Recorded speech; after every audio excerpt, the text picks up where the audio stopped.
Asalaamu calaykum waraxmatullaahi tacaala wabarakaatu. Rabadaan kariim. Soo dhawaada daawadayaal.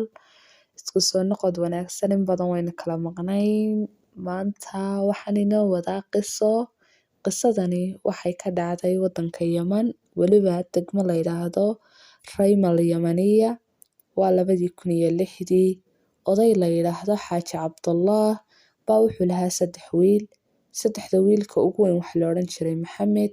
Maxamed waa nin reer leh oo caruura dhalay, deganna meel tuulada yar ee aabihii degan yahay ka fog.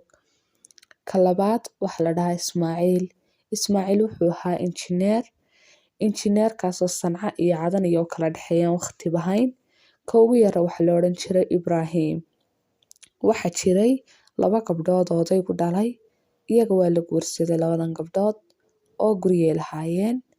Waxa dhacday in Xaaji Cabdullah uu noqday oday weyn oo da' doonayana qof caawiya, marba dhinac u wada. 2 beerood buu lahaa. 2da beeroodna mid waxay ahayd mid beero falashada aad ugu fiican, midna waxay ahayd mid aan wax lagu beeran karin. Markaa waxa la yidhi haddii geeri ku daysana gabow baan ku daynayne. Odaygii baa gaboobay.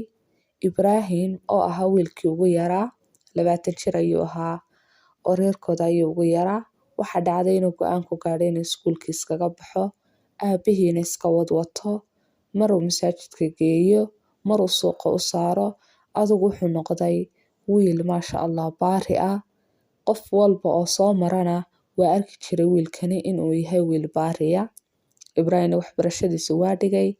Aabihii ayuu beerta ka caawin jiray, marna ka xayn jiray.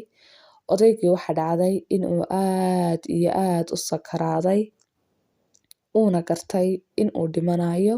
Wuxuu yidhi inankaygiyow anigu hadda da'baanahay, laga yaabaa inuu saacadii iska timi aan iska geeriyoonayo, laakiin dardaaran baan ku siinayaa. Wuxuu yidhi walaalaha maal adduunyo inankaygiyow ha kula dagaalamin. Wuxuu yidhi waa yahay. Odaygii wax yar markii iska joogay buu iska dhintay. Wiilkii Ibraahim meel uu shaqo tago ma laha. Waa wiil aan wax iskuulkii ka baxay oo aabihii u go'ay, beertoodii buu ka shaqayn jiray.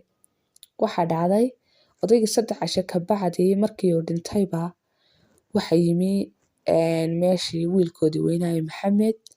Wuxuu yidhi waa inaynu dhaxalnaa dhaxalkii aabe.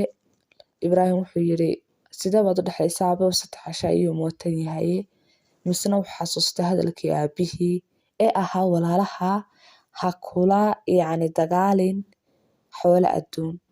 Waxa dhacday in Ibraahim uu iska aamusay. Maxamed wuxuu tagay sheekh magaalada markaa imaam ahaa oo aad u saaxiib ula ahaayeen. Wuxuuna yidhi inaad noo dhaxasho ayaan doonayaa. Dhaxlidii si xaqa looguma dhaxlin, laakiin waa la qaybshay. Oo si Maxamed loo janjeero ayuu wadaadkan u qaybiyay oo Ilaahay ka muuqin.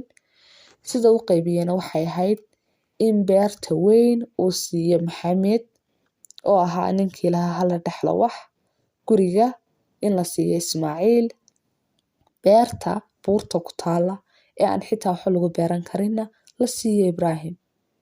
Ibraahim aad buu uga xumaaday, misana wuxuu mar walba xasuusanayay hadalkii aabihii ee ahaa walaalaha xoolo adduun ha kula dagaalin. Waayahay buu yidhi. Maxamed wuxuu yidhi Ibraahim beertayda iga shaqee, isagoo si xun ula dhaqmaaya, mar caayaya, mar dilaaya, ogna in aanu maanta meel uu Ibraahim aado aanay jirin. Ibraahim waa iskaga dulqaadan jiray, beertiisu iska joogi jiray. Maalinkii dambe ayaa waxa dhacday in ay timaado shirkad. Shirkadani waa shirkad isgaadhsiineed oo tuuladan u waday taleefano iyo anteeno.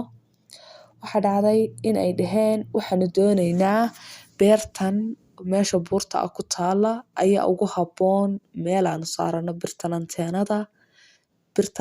Beertaadaanu kaa kireysanaynaa, bishiina waxaanu kaa kireysanaynaa 10,000. Ibraahim aad ayuu u farxay, waa qaadan waaye. Xitaa beertan haddii 10,000 wax ka yar la yiraahdo nagaga iibi, markii waa iibin lahaa, waayo beertani anfac isaga xaggiisa kama lahayn, laakiin Ilaahay ayaa irsaaqay. waxa dhacday inuu yidhaahdo waayahay Ibraahim baa yacni jeebkiisa u buuxsamay dhowr bilood markii kasoo wareegtay maxamed baa yimi oo cadhaysan wuxuu yidhi maxaad iigu sheegi weyday inaad yacni aad beertii karaysay wuxuu yidhi maxaan kuu sheegaa waa xaqaygii maxaan kugu sheegayaa maya waxaan waa wixii aabe ka tegey waxay ahayd in aad ii sheegtid Ibraahim wuxuu yidhi maya kuma sheegan waan karaystay maxamed baa orday wuxuu aaday imaamkii maxay ahayd magaalada wuxuu yidhi waxaad tirahdaa dhaxalkii markii hore waa khaldamay haddeer ayaan dib u dhaxlaynaa anigana beerta igu soo wareeji tanna maxay ahayd waxaad ku wareejisaa Ibraahim laakiin imaamkii markan waa diiday wuxuu yidhi markii horaan xaqdarro kuu xukumay walaalka ilaahay baa irsaaqay kuma siinayo maxamed oo aad u cadhaysan baa yimi wuxuu bilaabay inuu wiilkii maago caayo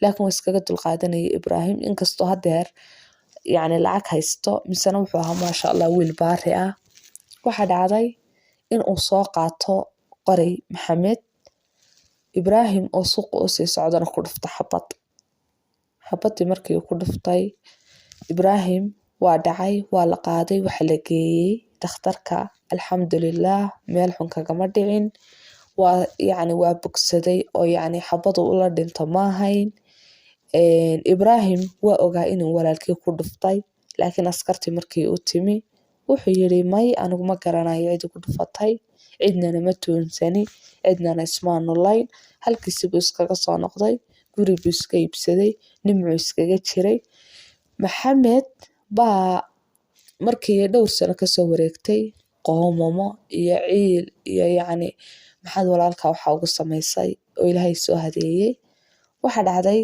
inuu u tegay askartii una sheegay inuu isagu ka dambeeyey dilka walaalkii wax yar adigu waxa lagu xukumay dhowr sano kabacdina waa la iska sii daayey halkaa ayay qisadeena maantana ku eg tahay waa rajeynaya inaad ka heshay fadlan channelka subscribe saar gambaleelkana furo